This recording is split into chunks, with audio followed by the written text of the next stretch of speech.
So now let's discuss different methods for testing procedures.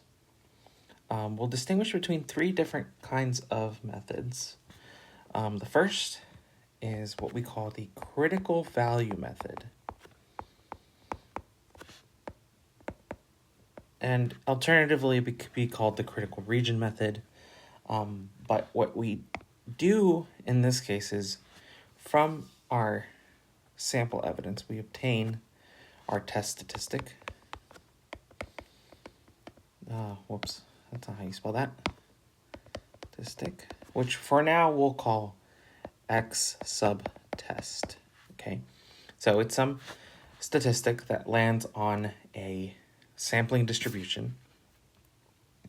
And for the specific procedure that we're working with, we'll always specify what sampling distribution it's coming from. But ultimately, then, for this example, for this kind of method, our decision-making for whether we should reject the null hypothesis depends on the tails of the test. So for instance, if we have a left-tailed test, we reject the null hypothesis if the test statistic is greater than the critical value. Okay, so the critical value we call X sub alpha. It could be a chi-square value, it could be a standard normal distribution value. It depends on the specific sampling distribution we're working with.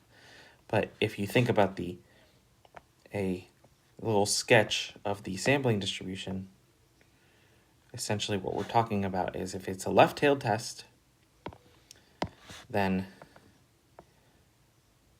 our critical region is to the left. And if our test statistic is, this is backwards. If our test statistic is less than the critical value, so in other words, here's our test statistic, and here is our critical value, then we reject. For a right-tailed test, the opposite is true. We reject the null hypothesis if the test statistic is greater than the critical value. So if we imagine we have some sampling distribution that looks like this, and here's our critical region, and here's the critical value. If the test statistic lands higher than this critical value, then we reject the null hypothesis. For a two-tailed test, we have two critical values. We have one for the left tail, and we have one for the right tail. So we're going to have to note those differently. So if either of these two cases applies, we reject the null hypothesis. First, if it's less than the left critical value, or if it's greater than the right critical value. Notice in this case, we are writing as a subscript alpha over 2 and then either L or R. Alpha refers to the level of significance. In a two-tailed test, each of the tails contains half the level of significance. So here's the upper and lower alpha over 2 areas in the tails, and those are determined by these critical values. And if the test statistic lands in either tail, then we reject the null hypothesis. So in particular, the critical value method is going to define two or more intervals that make up the critical region. And if the test statistic lies in the critical region, we reject the null hypothesis. If not, we fail to reject the null hypothesis. The second kind of method that we can use is what we call the p-value method. So remember that the p-value is is an assigned probability to the test statistic. That's the likelihood of obtaining that statistic, assuming each nut is true.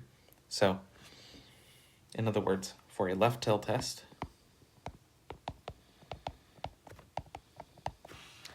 the p-value is literally the probability that you get something less than your test statistic.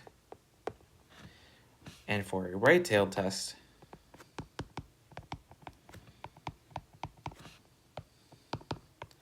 we're talking about the probability that it's greater than the test statistic. And in either case, or in a two-tailed test, we get a p-value, which is literally a probability from between 0 and 1. And so in either of these two cases, which is a one-tailed test,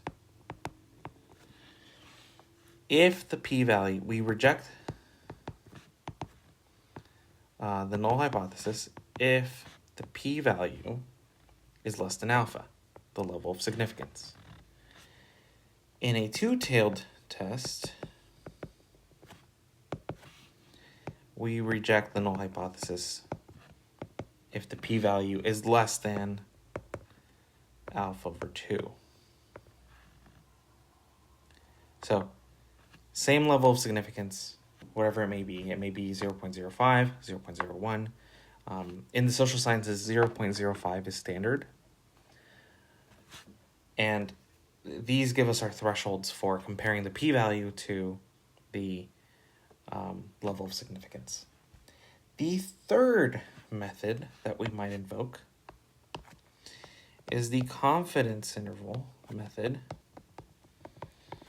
This is not always a method that we can use for the specific hypothesis test we're working with. We'll make a note of when that's true or not.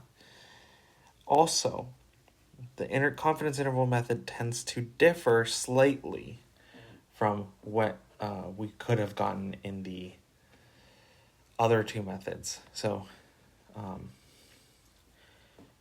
statistically, these methods, for the most part, are interchangeable and will give us the same result. But every so often, the confidence interval method is a little bit less reliable. In this method, we obtain a test statistic. So we construct a confidence interval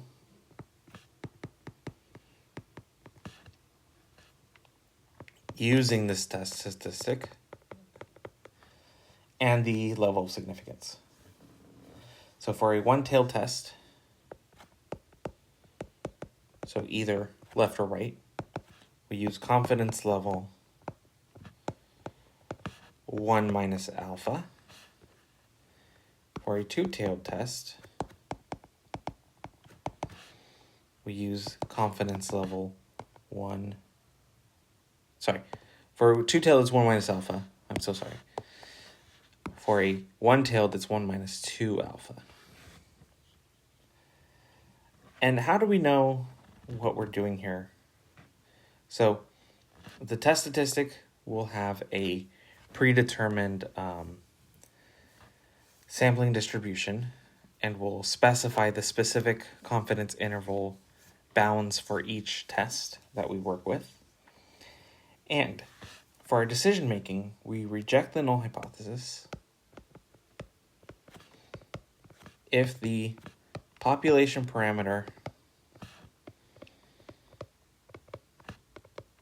in the statement for the null hypothesis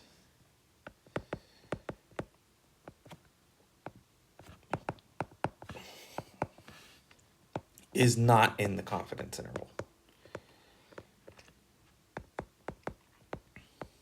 So if your parameter that you're looking for, that you're testing a claim about, does not lie in your confidence interval, then you reject the null hypothesis. So all three of these make up the three different kinds of methods that we typically use to actually carry out a hypothesis test.